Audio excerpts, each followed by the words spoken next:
Form of power sharing, किस तरीके से हमने पावर शेयरिंग को फॉर्म किया या हमें क्या नीड लगी कि पावर शेयरिंग को फॉर्म करना चाहिए।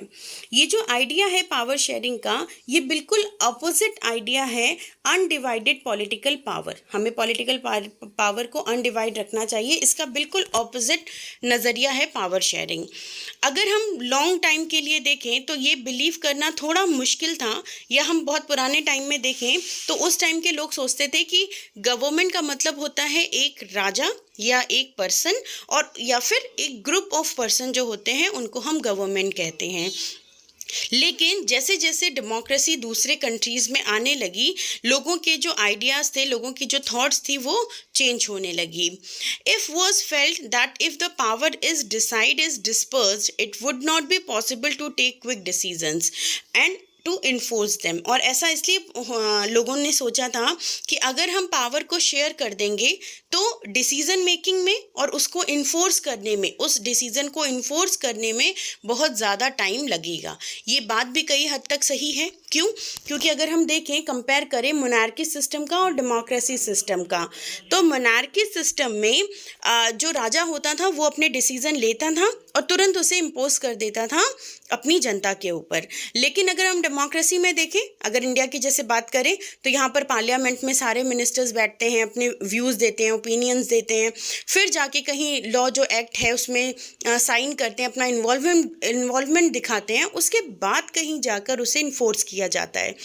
तो ऑब्वियसली जो डेमोक्रेसी है वो डिसीजन मेकिंग में थोड़ा टाइम लेती है, लेकिन फिर भी जो गवर्नमेंट है वो डेमोक्रेटिक भी हो सकती है और वो वन पर्सन या फिर जो ग्रुप ऑफ पर्सन है वैसे भी बनाई जा सकती है। On the basis of principle of democracy is that people are the sure of all political powers. ये देखा जाता है कि जो डेमोक्रेसी का मेन प्रिंसिपल क्या है कि पॉलिटिकल पावर हर किसी के पास होने चाहिए। अब आप सोचोगे हर किसी के पास कैसे हो सकते हैं, तो हाँ, हर किसी के पास होने का मतलब है कि हम जो आम जनता हैं, हमारे पास भी पावर है वोटिंग का, जिसके थ्रू हम अपने पॉलिटिकल पावर को यूज़ कर सकते हैं। In a democracy people rule themselves through institution of self government. Democracy में देखें तो सेल्फ गवर्नमेंट का इंस्टीट्यूशन ज़्यादा पावरफुल होता है। हर कोई चाहता है या हर कोई सोचता है कि जो खुद उसके पास पॉलिटिकल पावर्स हैं वो उसको यूज़ कर सकता है। In a good democratic government due respect is given to diverse group and views that exist in the society. एक अच्छी डेमोक्रेटिक गवर्नमेंट वही है जो हर किसी ग्रुप के बारे में सोचे, जो उसके एरिया में या जो जितनी भी कम्युनिटीज़ उसके एरिया में हैं, उसकी डेमोक्रेसी में है, वो उन हर किसी के बारे में अपने अच्छे व्यूज़ रखे। Therefore it follow that in a democracy political power should be distributed among as many citizens as possible. जितने ज़्यादा लोगों तक हो सके पावर को शेयर करना चाहिए। In modern democracies power sharing arrangement can take many forms. अगर हम पावर शेयरिंग की बात करें आज मॉडर्न डेमोक्रेसी के अंडर, तो ये बहुत सारे फॉर्म में अरेंज की जा चुकी है। Let us look some of the most common arrangement that we have a will come across. अब ये कैसे करी जा सकती है या इसे हम कैसे पूरा कर सकते हैं, that we continue with the topic. Power is shared among different organs of government. First topic क्या है फॉर्म ऑफ पावर शेयरिंग का, कि हम अपने जो पावर्स हैं उनको शेयर कर देंगे डिफरेंट ऑर्गन्स में। डिफरेंट ऑर्गन कौन कौन से हैं? There is a 3 important organs of government in democracy. First is legislature, जिसमें हम लॉ मेक करते हैं, एग्जीक्यूटिव, जिसमें हम लॉज को इम्प्लीमेंट करते हैं, एंड द जुडिशरी, जिसमें हम अपने जो भी लॉज हैं उन पे जजमेंट सुनाते हैं या फिर कल्पिट और जो इनोसेंट है उसको जस्टिफाई करते हैं। Let us call this horizontal distribution of power share. It allows different organs of government placed at the same level to exercise different power. अगर हम देखें तो ये जो horizontal distribution of power है, horizontal means ऐसा power जिसमें सबके पास, सारे organs के पास equal power है। Government plays the same level, उनको same level पे government treat करती है। कोई एक organ के पास ज़्यादा power नहीं है या कोई दूसरा organ कम powerful नहीं है।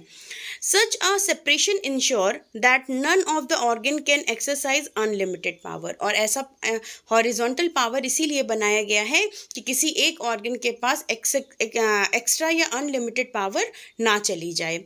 Each organ check the other. ऐसा भी सिस्टम बनाया गया है हॉरिजॉन्टल पावर में कि एक ऑर्गन दूसरे ऑर्गन को चेक और बैलेंस करके रखता है. This result in a balance of power among various institutions. Last year, we studied that in the democracy, even though ministers and government officials exercise power, they are responsible to the parliament or the state assemblies. Similarly, through judges and appointed by the executive, they can check the functioning of executives or law made by the legislatures. This arrangement is called a system of checks and balance. Underline, this is very important. 3-mark question also come. What do you mean by the checks and balance system? तो इसमें बताया है कि जो 3 organ system है आपके, legislatures, executives and judiciary, ये एक दूसरे के ऊपर कैसे नज़र रखते हैं, कैसे चेक करते हैं एक दूसरे को. मतलब पहली चीज़ कि तीनों के पावर्स जो हैं वो इक्वल हैं, कोई किसी से बड़ा नहीं है, कोई किसी से मोस्ट पावरफुल नहीं है. द सेकेंड थिंग इज़ कि तीनों ऑर्गन एक दूसरे के ऊपर नज़र रखते हैं. कैसे? जो जज हैं वो अपॉइंट करते हैं एग्जीक्यूटिव्स को, जो एग्जीक्यूटिव्स हैं वो लॉज बनाते हैं, और जो लॉज बनते हैं उन पे फाइनल जो पावर है उसको इनेक्ट करवाने की वो है हमारे पार्लियामेंट, लेजिस्लेचर्स के पास. तो दिस इज़ द वे जिसमें हम हॉरिजॉन्टल पावर शेयरिंग में सबको अपने अपने पावर्स देते हैं और उन पे चेक्स भी रखते हैं, उन पे निगरानी भी रखते हैं. Second topic is power can be shared among government at different levels. A general government for the entire country and government at the provincial और रीजनल लेवल. सेकेंड थिंग क्या है कि हम इसे डिफरेंट पावर शेयर को किस तरीके से डिफरेंट करते हैं. एक तो सेंट्रल लेवल जो एंटायर कंट्री के लिए होती है, और सेकेंड होता है स्टेट लेवल जो उससे एक लेवल नीचे होता है, जो स्टेट्स लेवल पे काम करता है. Such a general government for the entire country is usually called the federal government. अगर ऐसी इस तरीके की गवर्नमेंट होती है कंट्रीज़ में जिसमें लेवल डिसाइड होते हैं, उसको हम बोलते हैं federal government. We refer to it the central और union government. The government at the provincial or regional government called by the different name in a different countries. हम फेडरल गवर्नमेंट, यूनियन और central के नाम से ही entire हर पूरे world में उसे, अगर कोई भी सेंट्रल गवर्नमेंट है जो पूरी कंट्री की देख रेख कर रही है, उसे हम सेंट्रल या यूनियन गवर्नमेंट कहते हैं. हालांकि जब हम स्टेट या रीजनल गवर्नमेंट की बात करते हैं तो हर कंट्री के अपने अलग अलग नाम हैं. In India we call them state governments. India में हम उसे क्या बोलते हैं? State government. This system is not followed in all countries. लेकिन सेम सिस्टम हर कंट्री में फॉलो नहीं किया जा सकता. जैसे हमारे यहाँ है ना कि सेंट्रल गवर्नमेंट है और उसके बाद स्टेट गवर्नमेंट है, तो ज़रूरी नहीं है कि जहाँ कहीं भी डेमोक्रेसी है वहाँ सेम पावर शेयरिंग सिस्टम चलाया जा रहा है. There are many countries where there are no provincial और state government, but in those countries like ours where there are different level of government, the constitution clearly lays down the powers of different level of government.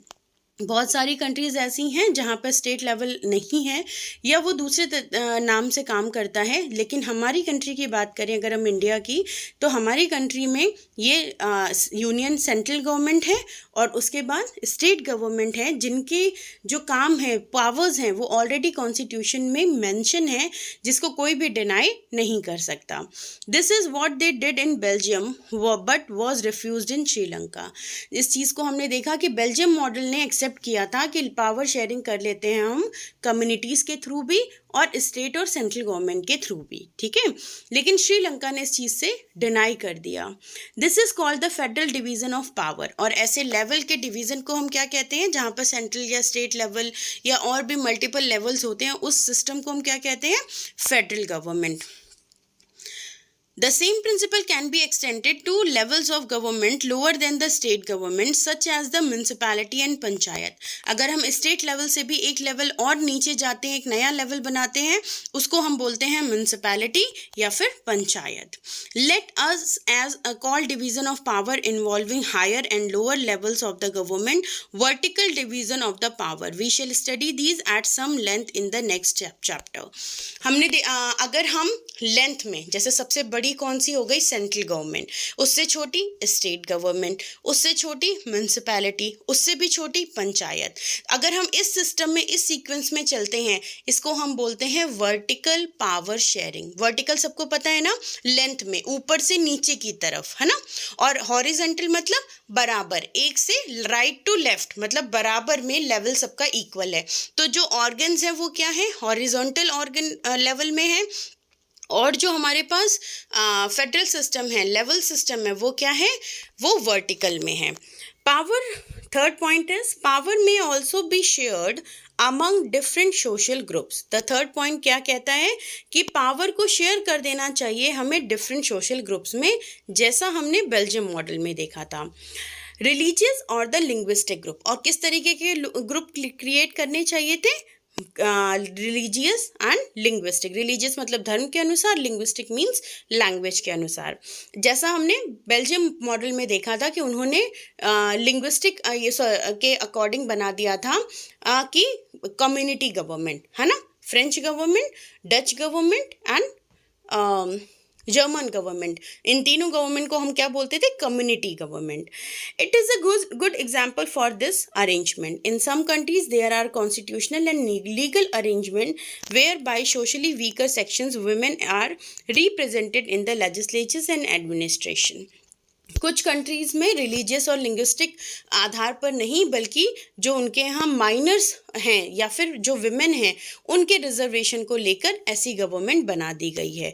This type of arrangement is mean to give space the government and administration to diverse social group. और ऐसा क्यों किया जाता है, जिससे हर किसी को मौका मिल सके पॉलिटिकल लेवल पर अपना काम करने का या फिर एडमिनिस्ट्रेशन करने का।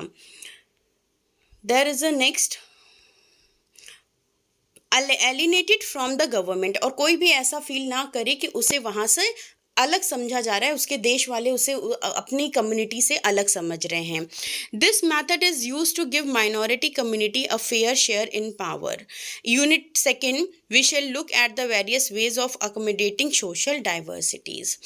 ये इसलिए बनाया जाता है कि जितनी भी माइनॉरिटी कम्युनिटीज़ हैं वो अपने आप को ऐसा फील ना करें कि उनके साथ पावर शेयरिंग फेयर तरीके से नहीं की जा रही है, जैसा कि श्रीलंकन तमिल्स को श्रीलंका मॉडल में दिख रहा था। Okay, next is the fourth one, power sharing arrangements can be also seen in the way political parties, pressure groups and movements control or influence those in power.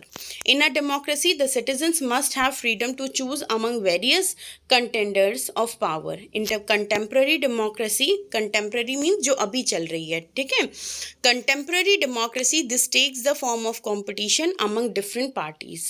Competition ensure power does not remain in one hand. और power sharing का reason एक ये भी है कि किसी एक के हाथ में अगर पावर रहेगी तो वो उसका मिसयूज़ कर सकता है, लेकिन अगर हम इसी पावर को डिफरेंट कम्युनिटीज़ में या पार्ट्स में या लेवल में अगर शेयर कर देते हैं तो वो किसी एक के हाथ में कॉन्सेंट्रेट नहीं होगी और उसका मिसयूज़ किया जाना शायद कम किया जा सके या रोका जा सके।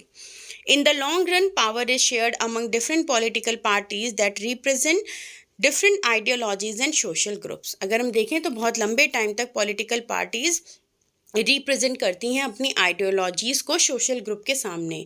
Sometimes this kind of sharing can be direct when two or more parties from the alliance the contest election. कई बार होता है कि कभी कभी ये जो इलेक्शंस हैं, ये जो कम्युनिटीज़ हैं, ये डायरेक्ट सामने आ जाती हैं जनता के, एंड समटाइम्स ये अलायंस बना लेती हैं। अलायंस मतलब संधि कर लेती हैं, जैसे दो बड़ी पार्टीज़ हैं वो आपस में जुड़ गई और उन्होंने एक गवर्नमेंट फॉर्म कर दी, पावर शेयर कर ली।